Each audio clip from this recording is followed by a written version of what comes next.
Hey guys, welcome back. I hope you're having an amazing day. Let's get right into the stories. The first story is titled, Am I the A-hole for telling my dad's wife I own the house she lives in? My dad married a woman named Maria a year ago after dating for 4 years. My dad wanted to buy a larger house for them to live in, but couldn't afford it without selling the home he lived in at the time, which is a unique property that he dearly loves. Although I now live abroad, I like the area he lives in, and my husband offered to buy a house there that my dad and Maria could live in. My dad agreed to this on the proviso that we not tell Maria that it wasn't him who paid for the house. This made no difference to me, so I agreed, and the house they live in is in my name, and they live there. I never planned to tell her. Recently, I went back to my home country and decided to stay with my dad for half my time there. The whole time, Maria made it clear I was an inconvenience and that me doing things with my dad was annoying to her. But I am not a confrontational person, and I don't react to much, so I let it go. However, 2 days before I was due to leave, she came into my room and saw that I had my dad's dog on the bed. Now, this is a dog that my dad has had since before he met Maria, and that I raised. Maria doesn't allow him on her bed, which is fine, but I've always had him sleep on mine. She flipped out, saying this was the final straw, that she'd had enough of me disrespecting her in her own home, and I had to leave. I tried to de-escalate the situation, saying we should just wait for my dad and sit down and talk this out, but she was adamant that I had to leave and that she had the authority to make me. After several minutes of me trying to explain to her that it was absurd of her to try and kick me out of my dad's house without talking to him, she said that what she said went, and since she married my dad, this is technically her house. I just chuckled and said since my name is on the deed, it's technically my house, but there's no need to get technical.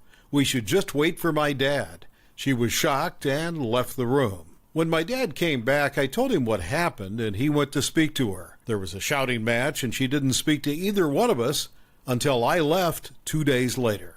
My dad is mad that I told her, which I get, but since then I've also got texts from her kids saying I was the AH for telling her and making her feel like a guest in the house. This isn't the case. She isn't a guest, she's a tenant, but so is my dad. And the only point I was trying to make was that she didn't have any business trying to kick me out of my father's house, let alone my own property.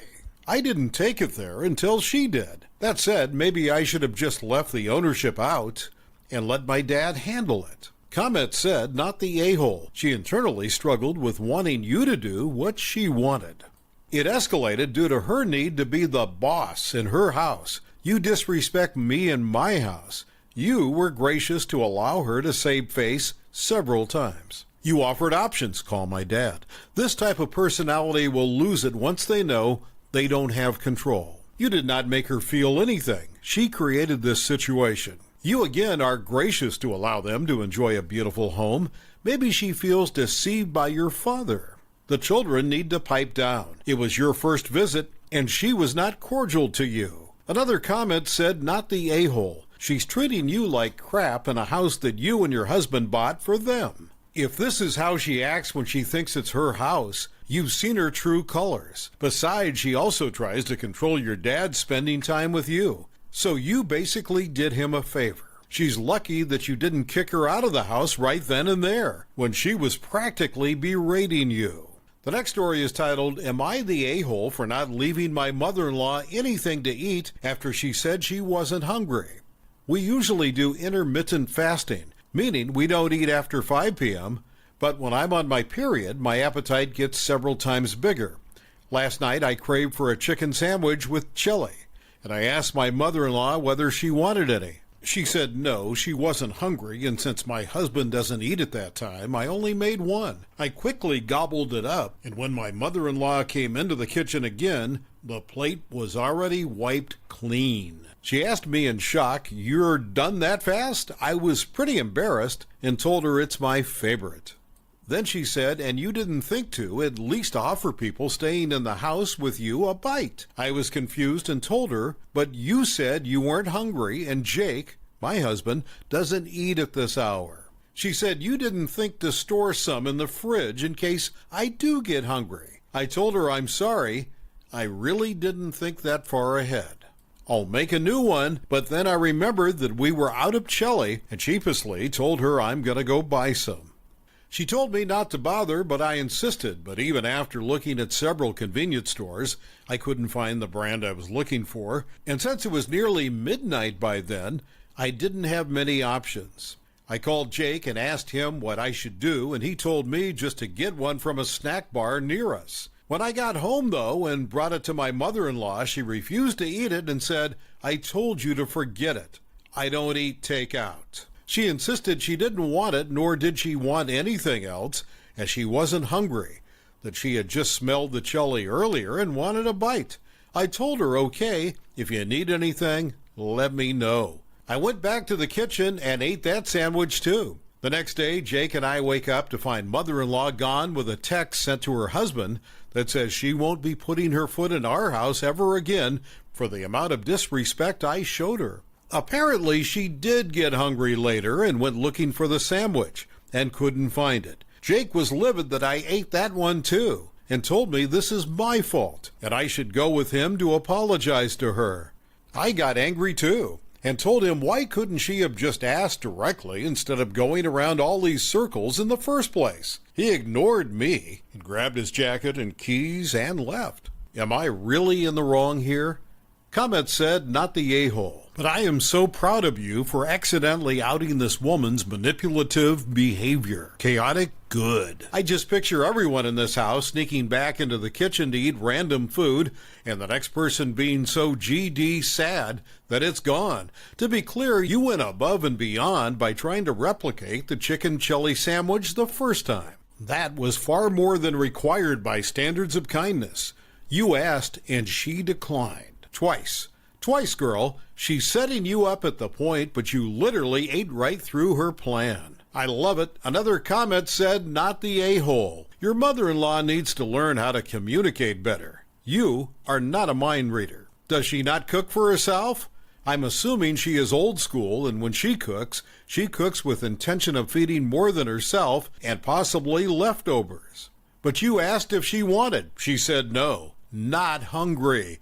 Are you to assume when she says no, she means yes? If she just wanted a bite later, she could have said. Then you would have left her some chili or made extra. The next story is titled, Am I the A-hole for pointing out that my daughter's house is still technically mine and that my grandson should sleep on the air mattress? I sold my house to my daughter when I moved out to another city. She just had my grandson, and she and her husband couldn't afford a down payment plus mortgage or anything like that. Our agreement is for her to pay me monthly over 15 years, and there would be no fees for that. Part of our agreement is that the house will be in her name when she pays me in full, and I will be able to use the guest room 2 times a year, 2 to 3 days, even if they are not home at the time. They agreed because nowhere would they accept this deal without extremely high fees. Plus, the house was nice. All of this in a contract protecting both parties. It's always the same dates, my aunt and my mother's birthday, and another annual event in the city that I love. The house has 4 bedrooms and 2 baths.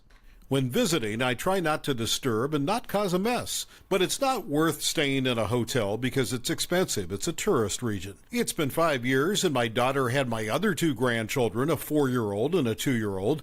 I was recently talking to my daughter, and I remembered that I would be staying at her house for 2 days for the city event. She seemed quiet and started saying that the boys wanted their own rooms and ended up giving the guest room to the oldest, the 6-year-old. So there was no room for me, and she thinks it's unfair to have to ask him to sleep on the mattress in his own room. So I had the option of sleeping on the mattress or paying for the hotel. I asked if the bed was still the same as in the guest room. She said yes, and when I asked if she would pay for my hotel, she said no. By the way, I have a lot of back pain. and I would end up sleeping on the mattress, and she knows that. I was disappointed and said I thought it was disrespectful for her to even mention these options to me when we have our agreement. She started saying that it was her house, and she could decide who would sleep where because of that. This bothered me, and I reminded her the house is still technically mine until she pays me the full amount that our agreement was, that I could use the guest room 2 times a year, and that my grandson is young, does not have back pain, that will not get worse if he sleeps on a mattress. She got angry, saying the reality is different now, and she has 3 children.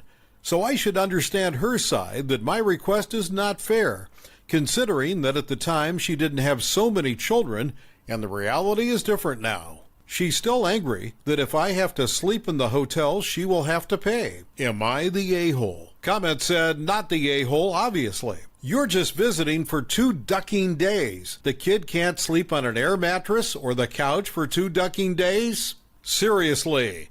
We always give up a bed in my house when my grandma comes to visit before we had our guest room. Of course she'll sleep in my room, and not on the goddamn couch for a weekend. I feel like I'm going crazy reading some of these YTA. She's not kicking the family out of the house for 2 days or at all, just wants the agreed-upon bed for 2 nights. Another comment said, not the a-hole. 2 to 3 days sounds like a very reasonable amount of time for a 6-year-old to share the room or sleep on a mattress when his grandmother is visiting. That said, it is also not enough reason to use the ownership of the house as an argument to control what happens in it. That could be the last resort in a very bad case, but it is very harsh to consider it after one minor issue. Another comment said, not the a-hole. She is in breach of the agreement, and she must remedy that breach. When you visit, you get that room, and she has to double her kids up? What are we talking about here? 2 visits a year? How big a hardship will that be? Your daughter appears to be quite the ingrate. If she is effectively kicking you out, you're entitled to add the cost of hotels to her bill. The last story is titled, Am I the a-hole for asking my son to get a paternity test? My son is 18, has found out that one of his ex-girlfriends is 8 months pregnant. He knew nothing of the sort of her being pregnant until now, and now he's just expected to accept everything, no questions asked. My daughter's 20, is good friends with this girl, and knew about her pregnancy but said nothing to us because her friend asked her not to. My son was head over heels for this lady, but she ended up breaking his heart by cheating on him and was very needy and manipulative to spend a lot of money on her because she would ask for gifts my son couldn't even afford and convince him to use one of my credit cards to achieve it. My daughter, who isn't currently living with us and is actually rooming with her by her college, is also being manipulated by her and thinks she only does good and doesn't believe that she convinced her brother to use my credit or that she even cheated. Showed up with my son's ex-girlfriend at my door to help her tell us that she's pregnant.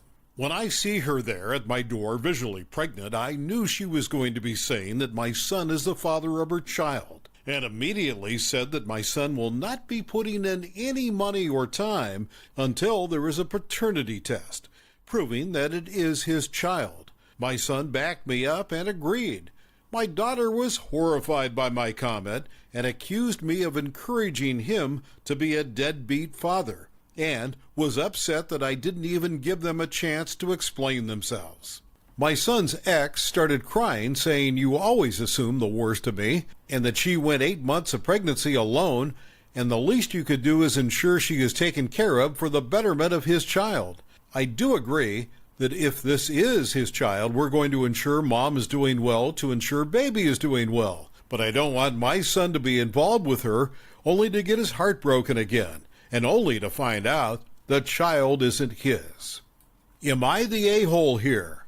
Comment said, not the a-hole. You're protecting your son. She has a history of cheating, manipulating situations, and it's better to find out now than later down the line. If it's not his, problem solved, and it'll knock the problem with your daughter still being under her influence right out. If it's his, there'll be stuff to sort out for sure, but at least you'll know without a doubt. Another comment said, not the a-hole. That's life. They were in a relationship. She cheated. They broke up, and now she's pregnant. Anyone, no matter how old, should ask for a paternity test. The fact that she got defensive is a bit of a red flag. She should welcome the paternity test if she's being truthful, and your daughter seems naive if she assumes that a woman wouldn't lie to a man about paternity. This happens far too often, unfortunately. Another comment said, not the a-hole at all. Remove all the ages, and it's still a common and wise decision when a female is 8 months pregnant, yet chooses not to tell the possible father until she needs money. Your son absolutely needs to do the paternity test one way or another. Info: what role do her parents have in all of this? Another comment said, not the a-hole. He broke up with her for cheating. Spent 8 months hiding a pregnancy. Your daughter is an a-hole to side with her without knowing her sexual activity. She has zero right to be offended and should go back to minding her own business. Your son should absolutely force the issue of her having a paternity test. Too many times guys get stuck financially for a child not theirs. The courts are not fair either, because once he claims the child is his, a judge may decide he is responsible even if not his. Thank you for watching. I would really appreciate it if you would like the video and subscribe to our channel. If you haven't already, we'll see you again tomorrow.